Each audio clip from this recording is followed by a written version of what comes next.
We're good. Cool. Is it recording?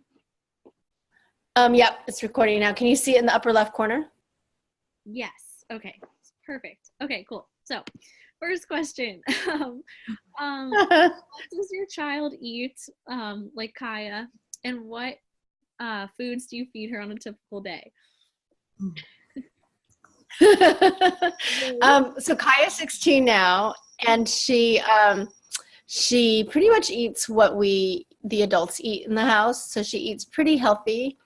I would say in the morning she has either cereal or oatmeal with some milk or orange juice, or she'll have an egg and avocado. Sometimes she grabs a granola bar, like a Kind bar or something out the door. But I try to have her sit down. And then at lunch, I'm not sure what she's having. Like, honestly, I know it costs somewhere between $7 and $10. And she can walk to it from her school. And then at night, it's like a couple courses of vegetables, grilled fish, maybe some grains, maybe it's pasta sometimes. Yeah. We rarely eat out. So it's mostly stuff at home. Cool. That's good. That's a good balanced diet. Are you concerned about any processed foods or like sugar or sodium or anything when she's eating out, or do you think she does a good job? She pretty much is avoiding sugar with the exception of like a boba tea, when she goes out with friends. We have ice cream at home, but it's like usually coconut milk ice cream. And she will sorry, your dad is weighing in here on the couch. Hi. I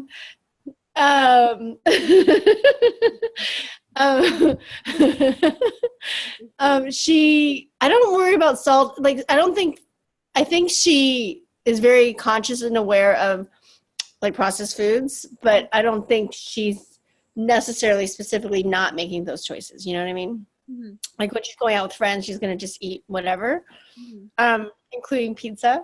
It's $3.14 per pound. I couldn't believe that. That's so crazy. But I don't buy processed foods very often. Like I rarely buy processed foods unless they're like like pasta sauce or something like that. Makes sense. What about like organic and GMO? We talk about GMO sometimes, but I don't think she's actively reading labels or ingredients herself about GMO. It's more like philosophical right now. And then organic, I will always choose organic. And if she's going out, I can see her maybe thinking about it, but not too deeply. Mm-hmm. So you're just reminding me, like I could probably have more conversations with her about it. And is like cost an issue with organic for her, you think? I don't think so. I think if she understood more deeply like the health benefits of organic, she probably would do it. If I send her to the store to buy something and I'm specific about organic, she'll buy the organic. Mm-hmm. But I think I have to call it out. That makes sense. Do you have or have you ever had any concerns about like childhood obesity or undernutrition with Kaya? No, no. I think that she's personally concerned just about body type and body shape. And she's always like working as an athlete to stay in shape. She does occasionally talk about like needing to do abs or my tummy feels bloated. And so it's less about like caloric intake and more about like, oh, maybe I should cut down on carbs.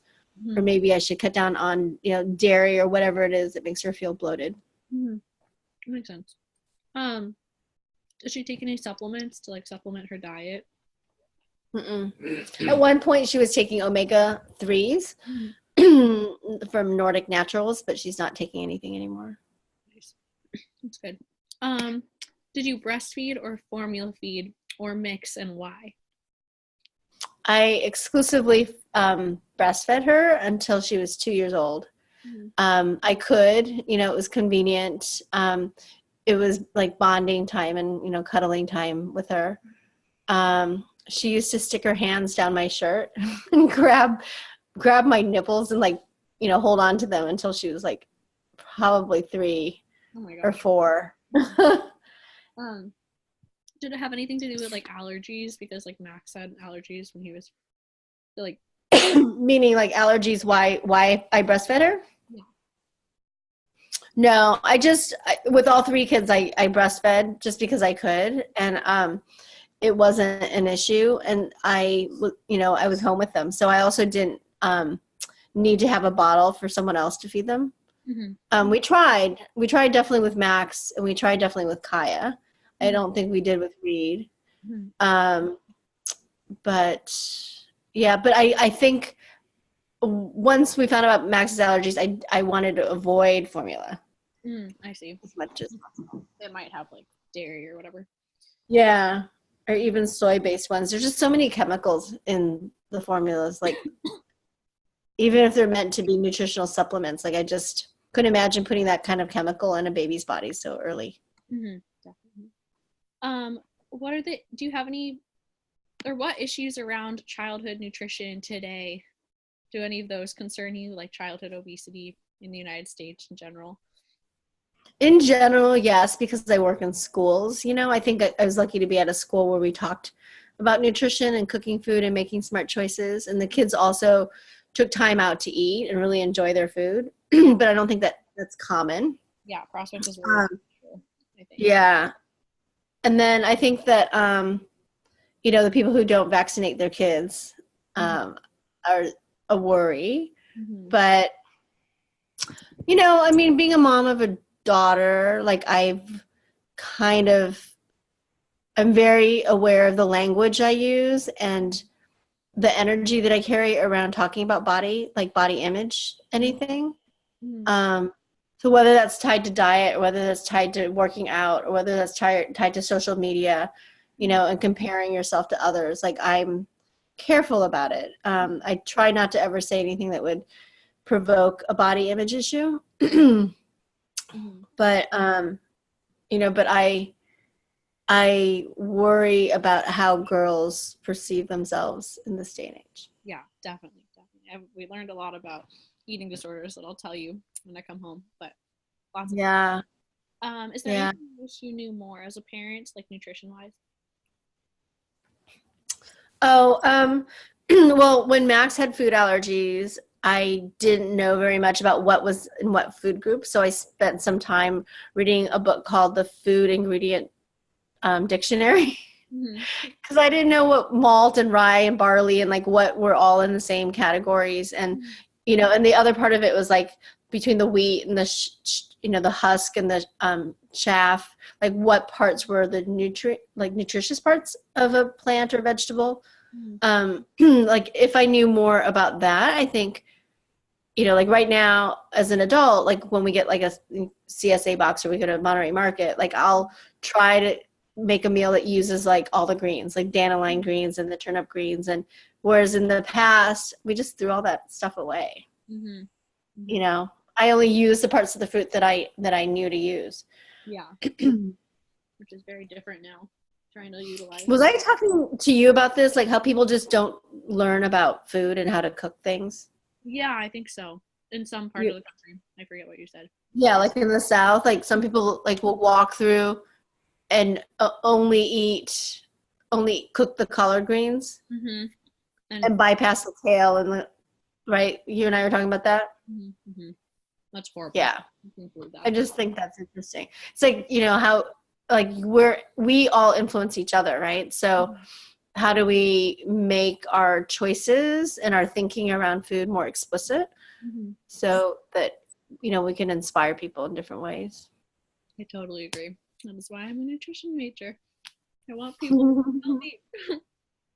But yeah. For questions. But yeah, thank you so much for doing this again.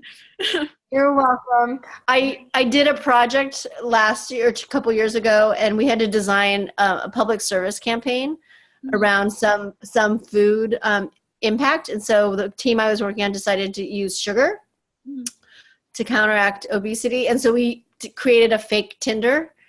Oh my God. And it said like swipe left. And it said like sugar, like don't make sugar your partner for life. Oh my god, that's hilarious. I thought it was pretty good. I thought it was pretty good. Yeah. So we mocked up a fake Tinder app.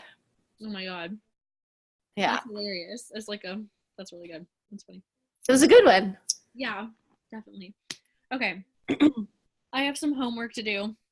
Okay, we're good. I'm gonna I'll send you the link as soon as I get it. It'll take a few minutes before they send it to me. So much. Right. I will talk to Good you. night. Bye. See you later. Bye. Bye. Bye. Can you hang up?